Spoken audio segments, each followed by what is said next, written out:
साल था 1793, दिन था 21 जनवरी। पेरिस के प्लेस de la Concorde में हजारों की भीड़ जमा होती। सामने स्टेज पर खड़े थे फ्रांस के राजा किंग लुइस 16, लेकिन क्राउन नहीं बल्कि हथकड़ी पहने। एक शॉर्ट स्पीच में वो खुद को निर्दोष बताते हैं, लेकिन भीड़ को उनकी बातें सुनने में कोई दिलचस्पी नहीं थी। फिर उन्हें गिलेटिन नाम के एक इक्विपमेंट पर उल्टा लिटाया जाता है, जिसका इस्तेमाल उस वक्त मौत की सजा देने के लिए किया जाता था। भीड़ जोर जोर से चिल्लाने लगती है। तभी ऊपर से एक बड़ी सी ब्लेड गिरती है और किंग लुइस 16 का सिर धड़ से अलग कर देती है। फिर एक इंसान राजा के सिर को उठाकर पब्लिक की तरफ कर देता है और सभी लोग खुशी से चिल्लाते हुए उछलने लगते हैं। लेकिन जिस राजा के लिए फ्रेंच जनता एक समय पर अपनी जान देने के लिए भी तैयार थी, उन्होंने अपने ही राजा की जान क्यों ली? कैसे शुरू हुई थी इक्वालिटी और फ्रीडम की वो लड़ाई जिसने फ्रांस के लोगों में आजादी की आग पैदा कर दी थी? ऐसी भयानक आग जिसमें हजारों लोग जलकर राख हो गए। हाय, मैं हूं दीपक देव और सुनो कहानियां, और ये कहानी है फ्रांस के इतिहास की सबसे बड़ी क्रांतिकारी मूवमेंट, फ्रेंच रेवोल्यूशन की। कहानी को शुरू करने से पहले मैं आपको कुछ बताता हूँ। अक्सर हम सभी ने बचपन में एक कहानी जरूर सुनी होगी कि एक था राजा, एक थी रानी, दोनों मर गए, खत्म कहानी। पर यहाँ ये कहानी खत्म नहीं हुई, बल्कि यहाँ से शुरू हुई एक नई कहानी जिसका नाम था लोकतंत्र, freedom of speech, liberty, equality, left wing, right wing. जैसे Bharat which is the largest democracy in the world, आपको और मुझे जैसे वोटिंग राइट्स है, अपना प्रतिनिधि चुनने का हक है। ये कहानी शुरू हुई फ्रेंच रेवोल्यूशन के बाद।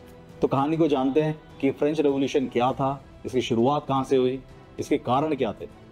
तो चलिए शुरू करते हैं। History has been marked by several violent and bloody revolutions. French Revolution is this extraordinary moment when people began to believe that you could actually recreate almost everything in a society. And a new republic would be born in blood. The blood of the French. कहानी की शुरुआत होती है 18th century से, जब दुनिया भर में राजा महाराजाओं का दौर था। सोसाइटी में काफी ज्यादा ऊंच नीच देखने को मिलती थी। फ्रेंच सोसाइटी को 3 स्टेट्स में डिवाइड किया गया था। आप स्टेट ऐसे मान सकते हैं जैसे 3 क्लासेस या 3 कैटेगरी। सबसे ऊपर होते थे किंग, किंग के बाद ये 3 कैटेगरी स्टार्ट होती थी। तो सबसे ऊपर होते थे किंग, जिसके नीचे फर्स्ट स्टेट में क्लर्गी होते थे, जिसमें राजा के करीबी लोग और रिलीजियस लीडर्स शामिल थे। सेकंड स्टेट में आते थे नोबेलिटी, जिसमें royal families, knights, soldiers, land owners और बाकी ऊंचे ओहदे के लोग शामिल थे। और थर्ड स्टेट में आते थे पेजेंट, यानी कि आम जनता, फार्मर्स एंड वर्कर्स, जिसमें फ्रांस के 98% लोग आते थे। फ्रांस के लोग हजारों सालों से इस सिस्टम को एक्सेप्ट करते आए थे। उनमें धार्मिक भावनाएं काफ़ी ज़्यादा देखने को मिलती थी और वो मानते थे कि राजा हमारे लिए भगवान की देन है, यानी हर चीज़ भगवान की मर्जी से होती है। और इस चीज़ को the doctrine of divine right of Kings कहा जाता था। डिवाइन राइट ऑफ किंग्स का मतलब है कि राजा को शासन करने का अधिकार सीधे भगवान से मिला है। इस विचार के अनुसार राजा को जनता या किसी इंसान के सामने जवाबदेह नहीं होना पड़ता, क्योंकि उसका सत्ता में होना भगवान की इच्छा मानी जाती है। राजा को भगवान का प्रतिनिधि माना जाता था और उसकी सत्ता को चुनौती देना भगवान की इच्छा को विरोध करने जैसा समझा जाता था। इसीलिए लोगों की धार्मिक भावनाएं भी राजा और वहां की रानी से काफी ज्यादा जुड़ी हुई थी। इसी तरह जब साल 1774 में सिर्फ 20 साल के लुइस 16 को फ्रांस के राजा की गद्दी दी गई, तब भी लोगों ने उन्हें खुले दिल से एक्सेप्ट किया। लेकिन उस दौर में फ्रांस की आर्थिक स्थिति बेहद खराब थी। उसने 1756 से 1763 तक अपने पड़ोसी ब्रिटेन के साथ 7 ईयर वॉर लड़ी थी और इस लड़ाई की वजह से वो बुरी तरह से कर्ज में डूब चुका था। और इस प्रॉब्लम से बाहर निकलने के लिए वहां की गवर्नमेंट हाउस ऑफ बर्बन ने ज़्यादा टैक्स लेना शुरू कर दिया। लेकिन यहाँ दिक्कत ये थी कि नोबेलिटी और क्लर्गी, जो 2 क्लास थी पर गिट, बिल्कुल भी टैक्स नहीं देते थे, जबकि पेजेंट क्लास को डबल टैक्स देना पड़ता था, जिसमें टाइल और टाइथ नाम के टैक्सेस शामिल थे। टाइथ और टाइल टैक्सेस क्या थे वो मैं आपको समझाता हूँ। जो फ्रांस में चर्च थे, ये किसानों से टैक्स कलेक्ट करते थे, जिसे टाइथ कहते थे। ये टैक्स किसानों की खेती से होने वाली कमाई का 10% होता था। खास बात ये थी कि क्लर्गी यानी कि पादरी वर्ग और रिलीजियस लीडर्स और नोबेलिटी यानी कि रईस लोग, ये टैक्स देने से छूट मिली हुई थी। और टाइल एक सीधा जमीन पर लगने वाला टैक्स था, that is direct land tax. Tile tax France के राजा और उनका प्रशासन कलेक्ट करता था। ये राजा की सीधी कमाई का हिस्सा होता था जो ज्यादातर किसानों से ही लिया जाता था। वहीं पेजेंट वर्ग के पास किसी भी तरह के सोशल और पॉलिटिकल राइट्स भी नहीं थे, जिस वजह से ये तुच्छ यानी कि मिजरेबल जीवन जीने के लिए मजबूर थे और पूरी तरह से असंतुष्ट थे। दूसरी तरफ किंग लुइस 16 लगातार गलत फैसले लिए जा रहे थे, जिससे फ्रांस पर कर्जा काफी तेजी से बढ़ रहा था। जैसे कि 1776 में उन्होंने अमेरिका को आज़ादी दिलवाने की लड़ाई में बढ़ चढ़कर हिस्सा लिया और वहां फ्रांस का बहुत सारा पैसा खर्च हुआ। फिर साल 1778 से 1783 तक फ्रांस और ब्रिटेन के बीच एक और जंग छिड़ गई, जिसे एंग्लो फ्रेंच वॉर कहा जाता है। इन सभी कारणों से जनता एकदम फकीरी में जी रही थी। महंगाई और बेरोजगारी आसमान छू रही थी और रॉयल फैमिली कर रही थी जमकर ऐश। जहां एक तरफ किंग लुइस 16 को फ्रांस का सबसे अय्याश राजा कहा जाता है, जिन्होंने 1780s में अपने पैलेस ऑफ वर्साई की मरम्मत यानी कि मेंटेनेंस में करोड़ों खर्च दिए और जमकर अय्याशी की, वहीं दूसरी तरफ उनकी वाइफ यानी फ्रांस की क्वीन मैरी एंटोनिएट, इनके तो अलग ही शौक चल रहे थे, जिन्हें आज भी दुनिया की सबसे अय्याश महारानी माना जाता है। मैरी एंटोनिएट हर साल 300 जोड़ी नए कपड़े खरीदती थी, जिन पर हीरे जड़े होते थे। वो अपने लिए एक्सक्लूसिव परफ्यूम्स बनवाती थी, जिनकी कॉस्टिंग आज भी लाखों लोगों की जिंदगी भर की कमाई से ज्यादा मानी जाती है। यहाँ तक कि उन्होंने अपने बालों में शिप जैसी दिखने वाली हेयर स्टाइल भी बनवा रखी थी, जिसे मेंटेन करना काफी महंगा था। लेकिन उनकी जिस हरकत ने लोगों की धार्मिक भावनाओं यानी कि रिलीजियस सेंटिमेंट्स को आहत किया, वो थे उनके अफेयर्स। मैरी एंटोनिएट को जो लड़का पसंद आ जाए वो उसे तुरंत लव लेटर लिख देती थी। किंग लुइस 16 भी जानते थे कि उनकी बीवी के अनगिनत अफेयर्स हैं, पर किंग लुइस के खुद बाहर बहुत अफेयर्स थे और इवन उनके प्रेमिकाओं के साथ उनके कुल 21 बच्चे थे। इसीलिए दोनों एक दूसरे की हरकतों को नज़रअंदाज करते थे।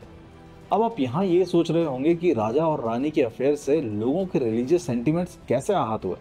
जैसा मैंने आपको शुरू में बताया था, लोग राजा और रानी को भगवान का चुना हुआ फरिश्ता मानते थे। अब ये सब देखकर पेजेंट लोगों में गुस्से की आग भड़कने लगी। कई पढ़े लिखे लोग क्लर्गी और नोबेलिटी की ऑटोनॉमी पर सवाल उठाने लगे।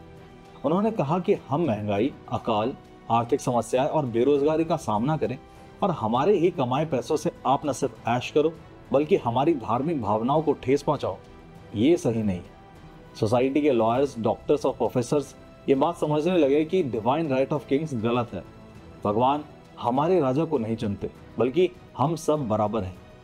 किसी को भी बाय बर्थ कोई प्रिविलेज मिलने का अधिकार नहीं है। अब उन्हें इक्वालिटी और फ्रीडम का कॉन्सेप्ट समझ आने लगा। तभी एज ऑफ एनलाइटमेंट नाम की मूवमेंट को बढ़ावा मिलने लगा। अब एज ऑफ एनलाइटमेंट का मतलब लोग तर्क, विज्ञान और आज़ादी की बात करने लगे। उनका मानना था कि दिमाग का इस्तेमाल करके सच समझा जा सकता है और समाज को बेहतर बनाया जा सकता है, जिसमें उस समय के फिलोसफर की किताबें, न्यूज़पेपर्स और पब्लिक स्पीचेस में सोसाइटी के रूल्स पर तर्क यानी कि लॉजिक के साथ सवाल किए जा रहे थे। यानी कैसे राजा महाराजा अपने राइट्स को डिजर्व नहीं करते, कैसे सोसाइटी में इक्वालिटी होनी चाहिए, कैसे क्लर्गी, नोबेलिटी और पेजेंट जैसे स्टेट्स में लोगों को बांटने वाला फीडल सिस्टम बिल्कुल गलत है। और बाकी लोग भी इस बात को समझने लगे और किंग लुइस 16 के खिलाफ आवाज उठाने लगे। तभी किंग लुइस 16 अपने finance controller general Charles Alexander de Calonne से पूछते हैं कि हम ऐसा क्या करें कि लोगों का गुस्सा शांत हो जाए। तभी चार्ल्स ने किंग से कहा कि इसके लिए हमें क्लर्गी और नोबेलिटी से भी टैक्स लेना शुरू करना होगा और उन्होंने यूनिवर्सल लैंड टैक्स का कॉन्सेप्ट प्रपोज किया, जिसे लेकर मई 1789 में स्टेट जनरल की मीटिंग अरेंज की जाती है, जो एक तरह से ऐसी गवर्नमेंट बॉडी थी जो इन मसलों पर राजा को सलाह देती थी। और इसमें क्लर्गी, नोबेलिटी और पेजेंट जैसे तीनों स्टेट्स को एक एक वोट करने का अधिकार मिलता था, जिसमें से फर्स्ट एंड सेकेंड स्टेट में 300 मेंबर्स थे और दोनों के पास अपना कलेक्टिवली सिंगल वोट था, जबकि थर्ड स्टेट में 600 मेंबर्स थे, लेकिन उनके पास भी सिर्फ एक ही वोट था जो 98% आम जनता को रिप्रेजेंट करता था। मैं इसको ढंग से समझाता हूँ। बेसिकली ग्रुप का वोट काउंट किया जाता था, यानी कि क्लर्गी एक ग्रुप था, नोबेलिटी एक ग्रुप था और पेजेंट एक ग्रुप था, तो सिर्फ 3 वोट काउंट होते थे। ऐसे में जब भी कोई डिसीजन लेने की बारी आती तो क्लर्गी और नोबेलिटी साथ मिलकर अपने फेवर में 2 वोट दे देते, जिससे वो मेजॉरिटी से जीत जाते और थर्ड स्टेट्स हार जाता। मगर इस मीटिंग में थर्ड स्टेट के लोग जिनकी आंखें खुल गई थी कि उनके साथ गलत हो रहा है, उन्होंने आवाज उठाते हुए कहा कि स्टेट जर्नल्स में हर मेंबर के पास अपना वोट होना चाहिए इंस्टेड ऑफ ग्रुप, जिससे क्लर्की के पास 300, नोबेलिटी के पास 300 और मिडिल क्लास के पास 600 वोट्स हो जाएंगे और इक्वालिटी यानी समानता हो जाएगी, क्योंकि क्लर्की और नोबेलिटी तो शुरू से मिले हुए ही थे। लेकिन राजा ने इस डिमांड को सीरियसली नहीं लिया। तभी थर्ड स्टेट की आम जनता भड़क उठी और उन्होंने कहा कि हम स्टेट जर्नल का हिस्सा नहीं बनेंगे, बल्कि अपनी सरकार बनाएंगे जिसमें हर इंसान को समानता का अधिकार मिल पाए। और जब किंग लुइस 16 को इस प्लानिंग की भनक लगती है तो वो पैलेस ऑफ वर्साई के उस हिस्से पर ताला लगवा देता है जहां आज की पार्लियामेंट की तरह ही मीटिंग्स होती थी। लेकिन इस बार आम जनता रुकने वाले में से नहीं थी और 20 जून के दिन वो पैलेस के पास ही एक टेनिस कोर्ट में जमा होते हैं और नेशनल असेंबली नाम से अपनी अलग सरकार बना लेते हैं, जिसका मुख्य उद्देश्य था फ्रांस के लिए नया संविधान बनाना। और क्लर्की और नोबेलिटी के कुछ लिबरल लोग भी नई सरकार का हिस्सा बन जाते, जिससे किंग लुइस को फ्रांस अपने हाथों से फिसलता हुआ दिखने लगता है और वो बिना देरी किए 27 जून के दिन इस नई गवर्नमेंट को अपना लेते हैं और नेशनल असेंबली वर्साई में मिलना शुरू कर देती है। इसी बीच फ्रांस की राजधानी पेरिस में डर का माहौल फैलने लगता है। लोगों के बीच ये अफवाह फैलने लगती है कि किंग लुइस 16 पेरिस पर हमला करके नेशनल असेंबली को फिर निकाल फेंकेंगे। इसी डर में 14 जुलाई 1789 के दिन कुछ लोग बेस्टिल नाम के एक किले पर हमला कर देते हैं और इनका मकसद बंदूकों और गोला बारूद को सीज करना था, ताकि राजा लुइस नई सरकार के खिलाफ सैन्य तख्तापलट न कर दे। और इसी हमले ने फ्रेंच रेवोल्यूशन की चिंगारी भड़काई, क्योंकि ये हमला देखने के बाद बाकी आम जनता में भी हिम्मत आ जाती है। उन्हें भी यकीन होने लगता है कि हम भी क्लर्की और नोबेलिटी के खिलाफ लड़ सकते हैं। धीरे धीरे आम लोगों के अंदर सालों से भरा गुस्सा बाहर आने लगता है। अब इससे होता क्या है, वो टैक्स लेने आए टैक्स कलेक्टर्स पर हमला कर देते हैं, लैंड ओनर्स के घर लूटने और जलाने लगते हैं, किसान अपने अनाज का एक भी दाना सरकारी भंडारों और उन्हें सालों से लूट रहे ऊंची जाति के लोगों तक नहीं पहुंचने देते। और इस रेवोल्यूशन से डरकर कई अमीर यानी कि नोबल्स फ्रांस छोड़कर दूसरे यूरोपियन देशों में भागने लगते हैं। इधर नेशनल असेंबली में declaration of rights of man इस नाम का एक डॉक्यूमेंट पास किया जाता है। 17 आर्टिकल्स वाले इस डॉक्यूमेंट को पुराने फेडरल सिस्टम का डेथ सर्टिफिकेट और नए संविधान का फर्स्ट ड्राफ्ट माना जाता है, क्योंकि इसमें इक्वालिटी, फ्रीडम ऑफ स्पीच और नई सरकार को सत्ता में लाने की बात की जाती है। लेकिन किंग लुइस इस डॉक्यूमेंट्स पर साइन करने से मना कर देते हैं। अब इन पॉलिटिकल टेंशन्स के बीच फ्रांस में महंगाई और बेरोजगारी आसमान छू रही थी। ब्रेड के दाम इतने बढ़ गए थे कि लोग भूख से तड़प रहे थे, जिससे परेशान होकर 5 अक्टूबर 1789 के दिन हजारों औरतें पेरिस के एक मार्केट में इकट्ठा होती और वो किंग लुइस के वर्साई पैलेस तक एक पैदल यात्रा निकालती है। देखते ही देखते इसमें हजारों लोग जुड़ने लगते हैं और 13 किलोमीटर पैदल चलकर ये काफिला जब महल तक पहुंचता है तो सेना भी इन्हें रोक नहीं पाती और इन औरतों से डरकर किंग लुइस 16 तुरंत इस डॉक्यूमेंट पर साइन कर देते हैं। इस क्रांतिकारी पैदल यात्रा को मार्च ऑफ वर्साई के नाम से जाना जाता है।